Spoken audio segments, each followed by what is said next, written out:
کا یہ حصہ ہے، اور اس کی جو باسکٹ بال میں 14% جس کی جگہ ہے 14%، اور باقی جو فوڈ ہیں اسینشیل اس کی تو زیادہ ہے، کسی 16% ہے، میٹ جو ہے فلور جو ہے وہ آلموسٹ 48% ہے، لیکن میں اس سے ہٹ کے باقی دنیا میں یہ اسینشیل آئٹم نہیں ہے، یہ میں آپ کو بتا رہا ہوں ریکارڈ صرف پاکستان کا فوڈ باسکٹ خطے کے حساب سے یہاں اہم جزو ہے بالکل یہ جیسے بھی. ہاں جی.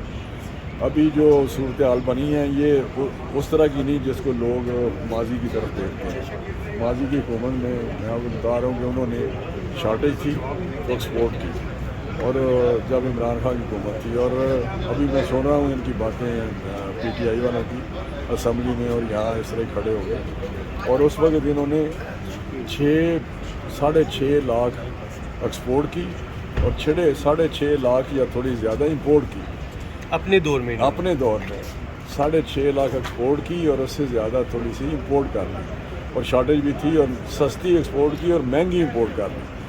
ہم نے جو پچھلے سال کی ہے، ہمارے پاس 13 لاکھ کا سرپلس تھا، 1.3%. ہماری ضرورت سے زیادہ، ہماری ضرورت ہے 6.3 63 لاکھ میٹرک ٹن، اور ہمارے پاس اس وقت تھی 7.6 لاکھ. اس کی سرپلس کو ہم نے ایکسپورٹ کیا، لیکن اس سے ہم نے تقریباً 7,90,000 میٹرک ٹن ایکسپورٹ کی، اور $402 ملین ہم نے کمائے، اور مہنگی ایکسپورٹ کی. اور اب جو ہم امپورٹ کر رہے ہیں، ہماری اس وقت بھی اسٹاک جو ہے وہ پورا ہے. جو آپ جو سچویشن بتا رہے ہیں اس کا میں بتاؤں گا کیوں سچویشن آپ کہتے ہیں جی. اس وقت جو ہماری 6.3 ہے، جب پروجیکشن تھی اس لیے بھی ایکسپورٹ کی کہ پروجیکشن اس وقت تھی کہ گنا 2% زیادہ لگا پچھلے سال سے ایریا وائز، لیکن کلائمیٹ چینج کی وجہ سے جب ہیٹ آئی، جب اس کا امپیکٹ سب سے زیادہ کلائمیٹ چینج کا، موسمیاتی تبدیلی کا ایگریکلچر سیکٹر پہ ہوا ہے. پاکستان میں نہیں، دنیا میں ساری دنیا سے یہ ڈکلائن ہوئی ہے. ہر گندم دیکھیں، چاول دیکھیں، دنیا میں یہ ساری ڈکلائن ہے ایگریکلچر پروڈکٹس میں. پاکستان میں بھی کمی آئی ہے، ہر کراپ میں آئی ہے. تو جب وہ آیا تو اس کی جو کنٹینٹس تھے اندر، شوگر جو رس ہوتا ہے وہ بھی ہیٹ کی وجہ سے کم ہو گیا.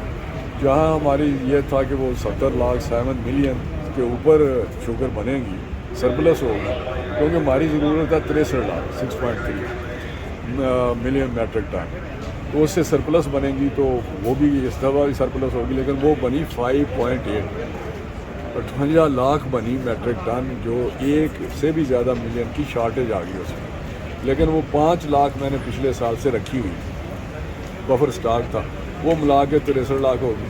اب ہمارا سٹاک ہے، لیکن یہ جو مینیپولیشن ہوئی ہے یا کوئی پینک پھیلاتے ہیں میڈیا میں یا ادھر ادھر، تو ملوں والوں نے کوئی اس سے فائدہ اٹھایا، اس لیے ہم تھوڑی سی امپورٹ کر رہے ہیں کہ وہ جو ایک اسٹیبلائزیشن ہے یا جو ایک یہ شور مچاتے ہیں یا اس سے فائدہ اٹھاتے ہیں، پرائس بڑھا دی انہوں نے، تو اس کی وجہ سے ہم اس وقت کر رہے ہیں زیادہ سے زیادہ 3 لاکھ ٹن، 7,90,000 ٹن ہم نے ایکسپورٹ کی، اور اس سے سستی منگوا رہے ہیں. آلموسٹ 402 ملین ہم نے کمائے $، اور اس سے میکسیمم 120-30 ملین ڈالر. اگر نیڈ کے مطابق آلریڈی پوری ہے تو اس کی پرائس کنٹرول کو پھر کس طرح سے؟ وہ میں نے بتایا نا کہ جب آپ دیکھیں نا، جب آپ کو پتہ چلتا ہے اس طرح کہ میڈیا سے میری کسی وجہ سے یا کھلائی جاتی ہے، میں اس وقت اگر آپ نے 1 کلو لینی ہے نا تو آپ کہیں گے کہ یار پتہ نہیں شارٹیج ہو گیا تو کہیں 2 کلو دیں گے، آپ آگے کے لیے پرچیز کر لیں گے. یہ سائیکی یا مائنڈ سیٹ ہوتا ہے. مطلب چینی کا بحران ہے نہیں، یہ ملوں میں والوں آپ کو بتا رہا ہوں ایسی سچویشن ہے، میں نے بار بار کہا ہے وہ سچویشن یہ ہے جو یہاں پہ کریٹ کی جا رہی ہے یا بتایا جا رہا ہے. ایسی تھینک یو سر. بات نہیں ہو رہی، کویسچن اس بات پہ ہے کہ اس ایکسپورٹ امپورٹ سے آصف علی زرداری، نواز شریف کی ملوں کو فائدہ پہنچایا گیا؟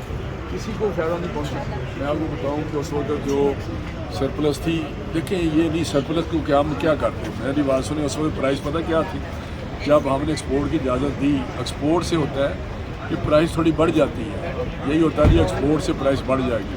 ایکسپورٹ سے اس وقت 138 ان کی کاسٹ تھی، آلموسٹ اتنی کاسٹ پڑ رہی تھی، ان کو لاس ہو رہا تھا، اور اس سے اگلے سال فارمر کو پیسے نہیں ملنے تھے. ہم نے فارمر کا بھی سوچنا ہے،